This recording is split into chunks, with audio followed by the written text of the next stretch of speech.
নমস্কার বন্ধুরা। আজ প্রথমে জিরে, মৌরি, ধনে আর গরম মশলা ভেজে নিলাম। এটা গুঁড়ো করব। নিরামিষ আলু পটলের তরকারি করব, তাই পটলটা প্রথমে ভালো করে ভেজে নিচ্ছি। আর ছোলার ডাল আলু দিয়ে করব, সেটা সেদ্ধ করে রেখে দিয়েছি।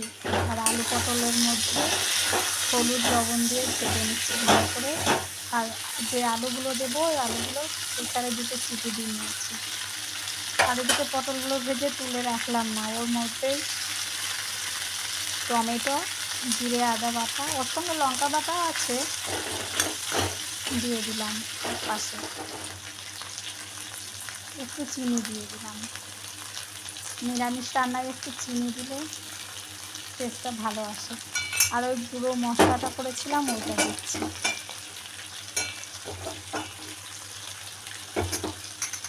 ওটা দিয়ে ভালো করে এগুলো কষিয়ে নেবো একটু।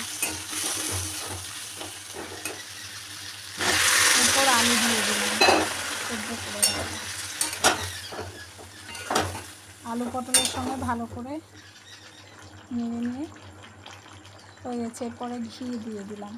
গরম মশলা আর দিলাম না, কারণ ওতে গরম মশলা ছিল। আর এদিকে ছোলার ডাল দিয়ে এটা করে নিলাম। আর লুচি ভেজে নিচ্ছি। আজকে নিরামিষ করলাম।